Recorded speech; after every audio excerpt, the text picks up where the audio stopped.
Welcome to the BG3 Toolkit, Moonglasses Start Guide. Hopefully you've opened up the toolkit, you've got Moonglasses installed, you've opened up a level, and a little bit overwhelmed by all of the buttons and menus. Don't worry, we're going to go through that today. First things first, let's reorganize our layout. If you have two screens, I suggest using them, but for the sake of this tutorial, I'm simply going to move the root templates on top of the message log, and then hide the message log so that the root template's on top. It's important that the Root Templates tab is wide enough to display all of the icons here, but we'll get back to them later. Once you've got your windows in an order you like, simply keep options and save your layout so you don't need to redo this every single time you boot. If you made it unusable, you can also revert to the default here, and if you close tabs and you want to rescue them, you can find them in the View tab and click on them here. Now, let's start with the basics of moving your camera. You can move around the space with WASD and with the Q and E keys. To look around, hold down the middle mouse button and move your mouse. If you want to move with your mouse because your keyboard's busy otherwise, you can hold down the space bar to move on the horizontal axis by moving your mouse with right click, and you can also turn on the axis by moving around with middle click with the space bar held down. You can slow the camera down with the control key, however I realistically suggest clicking here to change your speed you move at. I suggest somewhere between 20 and 25. You can also change your FOV here, however the default FOV mimics the one in game and suggest not touching it. Now, finding models is difficult because there's many in the game and we can see all of them. We have two tools we can use, the internal groups and the consistent naming scheme. Right-clicking the icons here in the Root Templates tab limits the items which are shown in the search bar. Left-click an additional icon to add it to the list. And right-click twice to restore all of the options back to normal. Level designers and artists use most of these, but for right now, we'll look at scenery. These names may be a little bit confusing, but they use a naming scheme that we can use to find what we're looking for easily. Generally, a level will have a prefix, followed by where it's used, what it is, a version of that thing, what it's made out of, a texture and model variation, and the most useful, in my opinion, is these numbers at the end, which has the depth, height, and width of a model. These lets us make sure the models line up without ever needing to load them. With this, we can search for something like iron and find lots of the iron textures in the game, regardless of where they're used, or we can use MF to look for the Mind Flayer materials and find all of the Mind Flayer stuff. Now we can find the things we found quickly. Let's pull out some models and look at our world outliner. Anything you add to the world, either by dragging, duplicating, pasting, will automatically go into the active layer.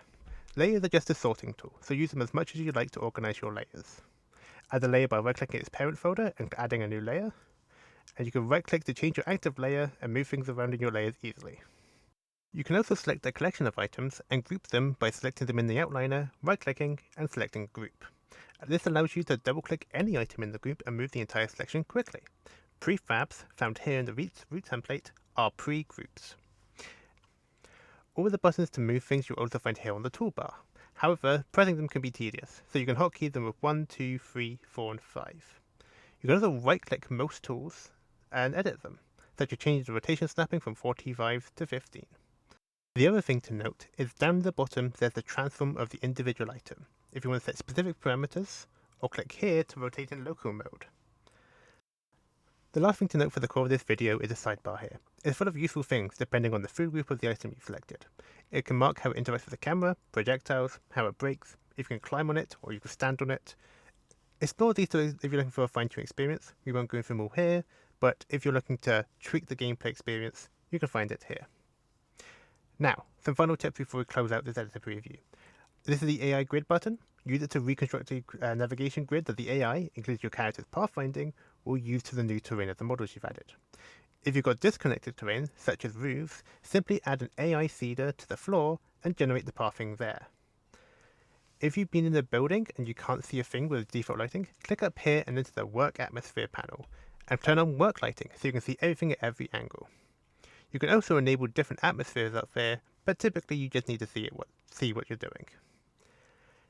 Be sure to go into the preferences and check out the options in here as well. We won't go through all of them again, however the most important one is the autosave feature. As we're working in a modded toolkit with a mod on top, ensuring your work is saved is really important because it crashes frequently.